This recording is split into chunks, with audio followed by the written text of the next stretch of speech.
Hi boys and girls. Today I'm going to be introducing a new math concept. Today's lesson objective is I can determine time intervals to solve problems. Okay, so let's start by talking about what that means. What are time intervals? A time interval is the amount of time that has passed, okay? To find the time interval, we have to determine how much time has passed from the start of an activity to the end, okay? Sometimes you're going to hear this being referred to as elapsed time. Personally, I like to use that terminology instead, but when you hear elapsed time or time interval, that is how much time is passing, okay? So for instance, if I put some brownies in the oven at 4 o'clock and then at 5 o'clock I take them out of the oven, the amount of time that the brownies were in the oven would have been 1 hour, right? So the elapsed time, how much time passed between putting them in the oven and taking them out of the oven would be 1 hour, which is also 60 minutes, okay?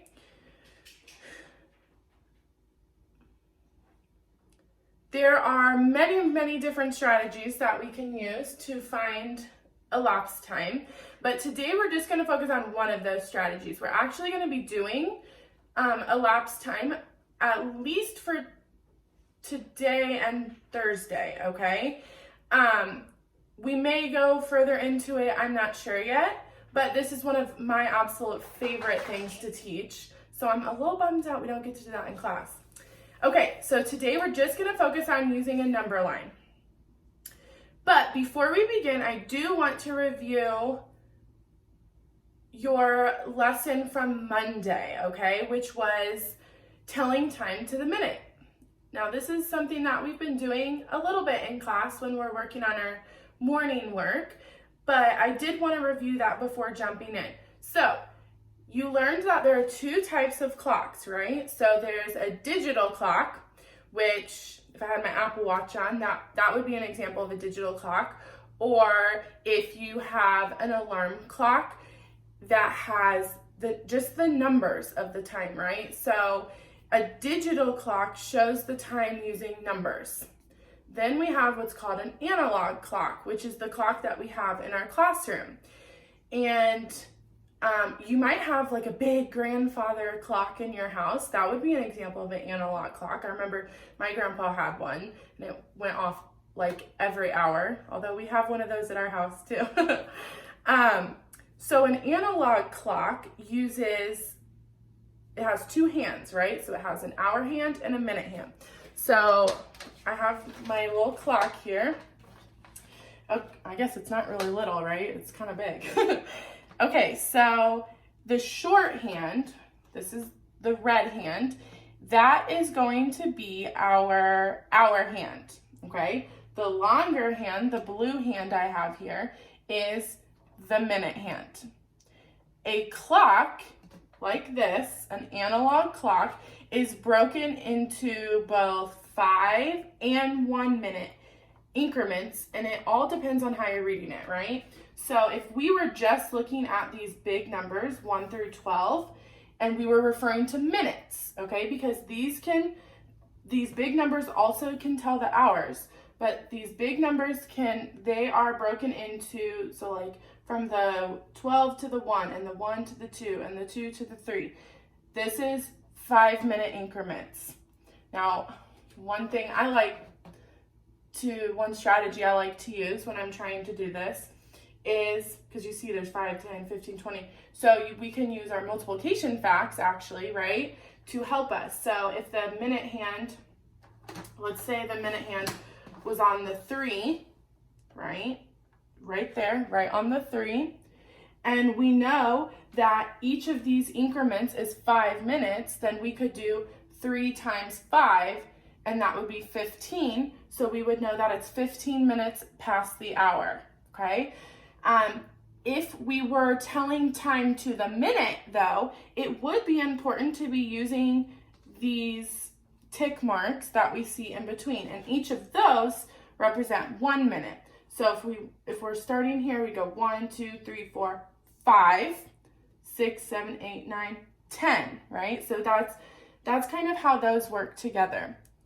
All right, so I did want to go over that. Let me do an example here. So let's say one thing I want to talk about, for instance, like this, okay? If we are looking, first we're going to tell the hour. So we know that we're going to be using the shorthand, right? And this can be a little bit confusing, right? Because it's in between two numbers. So is it 4 o'clock or is it 5 o'clock? Well, the way that we would read this would be it's actually 4 o'clock, because in order for it to be 5 o'clock, it has to have passed 5 o'clock, right? And we're not there yet because we're only 40 minutes past the hour.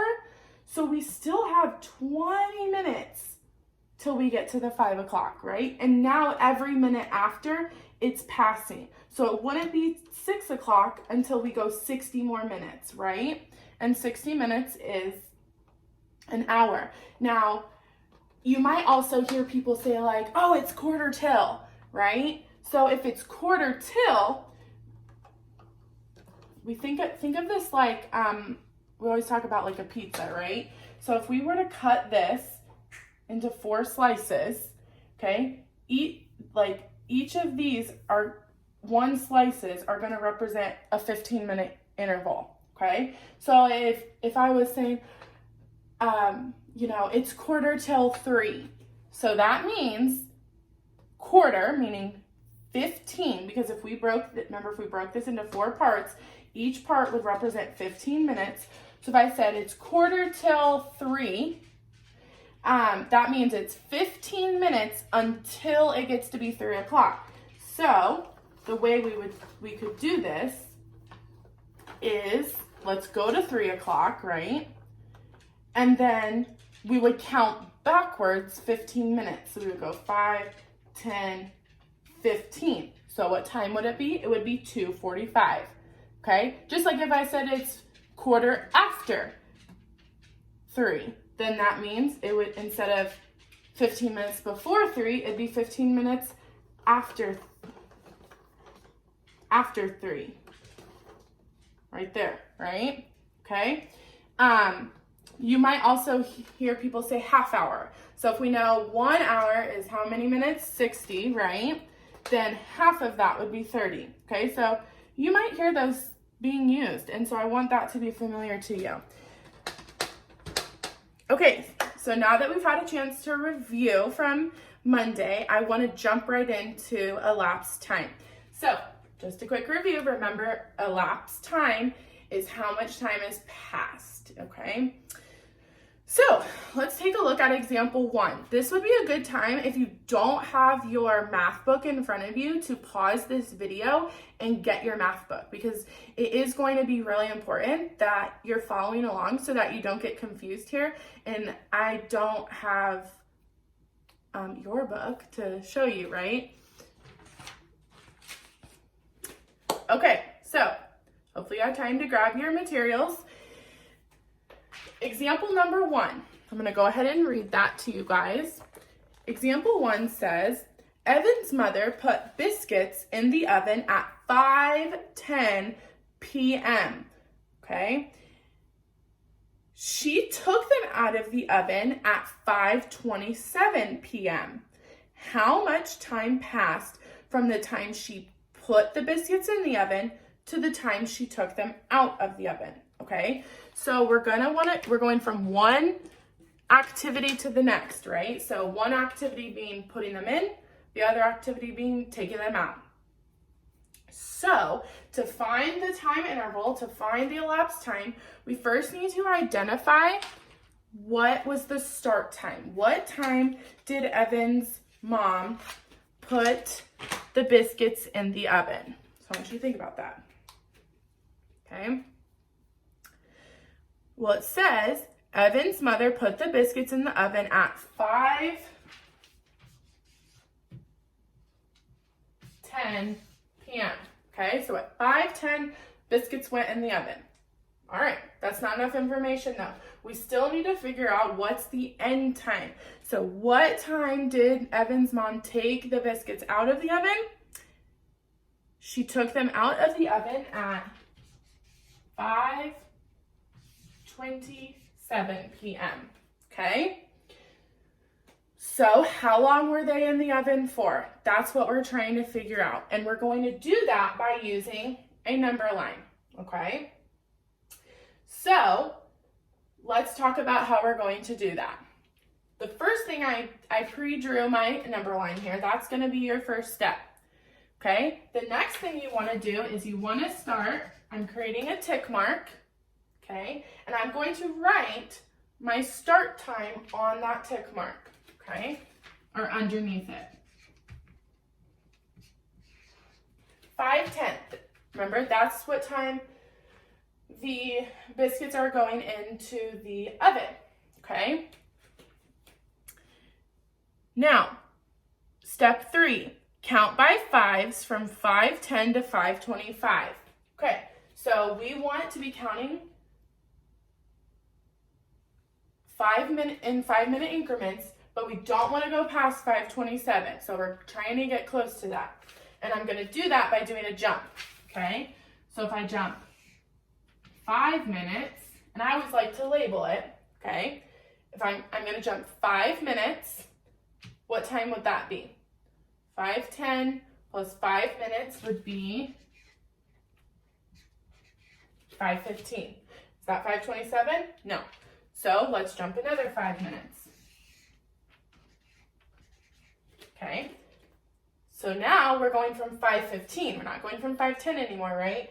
So 5:15 plus 5 minutes would be what time?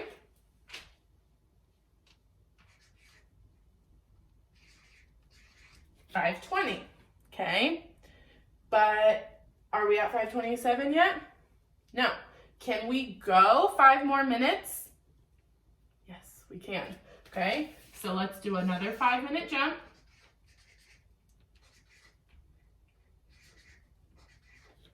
Okay. Now, let's think about this for a minute. If we were to jump 5 more minutes, what time would that get us to? That'd be 5:30, which would mean that we passed our time, right? So we can't make another 5-minute jump. So instead, I want you to think about how many 1 minutes would we jump to get from 5:25 to 5:27. Well, let's count up. 5:25, 5:26, 5:27. 2 minutes. So I'm going to do just a small little jump, okay? And I'm going to label that 2 minutes. Now I'm at 5:27. Is that my end time? You got it. That's correct. Okay, but we're not done because that doesn't answer the question, how long were they in the oven for, right? So to do that, what operation are we going to use, do you think? What do you think about that? We're finding the total amount of time that passed. Well, when I think total, I think of addition, okay? So what we're going to do, we're not going to add up all the times, we're adding up all the minutes, okay? So 5 plus 5 is 10, plus 5 is 15, plus 2 is 17 minutes. So the biscuits were in the oven for 17 minutes. 17 minutes would be the time interval. That's how much time passed from the beginning of the activity till the end. Okay? Now, I am going to also tell you that this is one of those situations where you got to do what works best for you. So some of you might have been able to go, you know what, I could have just done a 15-minute jump, or I could have just done one 10-minute jump, a 5-minute jump, and a 2-minute jump, okay? It's what works best for you. I wanted to lay out the strategy for you. This is one of those math concepts where there's so many ways that we can get to the final answer, okay? All right, so that is example 1. Let's take a look at example number 2. All right, and I'm going to squeeze it into my space down here. Okay, so example number 2 says, the clock shows the time June's choir practice ended in the afternoon. Okay, so we have a digital clock that says 3:15. So our start time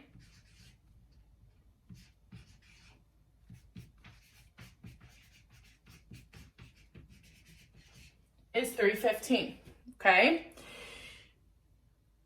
If it was 135 minutes long, what time did it start?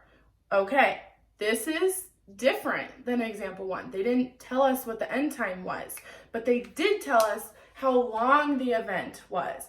So we are able to figure out, oh, sorry guys, this is the end time. That's my fault. So we're trying to figure out if it ended at 3:15, what time did it start? So we're going to work backwards for this one. Well, first of all, we should probably make life a little bit easier and figure out how much is 135 minutes, okay? So, I'm running out of workspace here. Let's see. Okay, so to make this problem a little bit easier, we need to first figure out how we can make 135 minutes a little bit easier to work with, right? Okay, so let's think about how many minutes are in an hour. 60 minutes are in an hour. So let's figure out how many hours can we make out of 135 minutes. So 1 hour would be 60 minutes, right? So when we subtract that, we get 75 minutes. Well, can we make another hour? Can we take away 60 minutes from 75? Yes. So we can make another hour.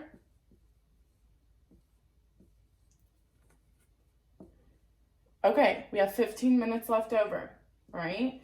So 135 minutes is 2 hours and 15 minutes. That is going to be a lot easier to work with than just leaving it as 135. Okay, so first thing that we're gonna do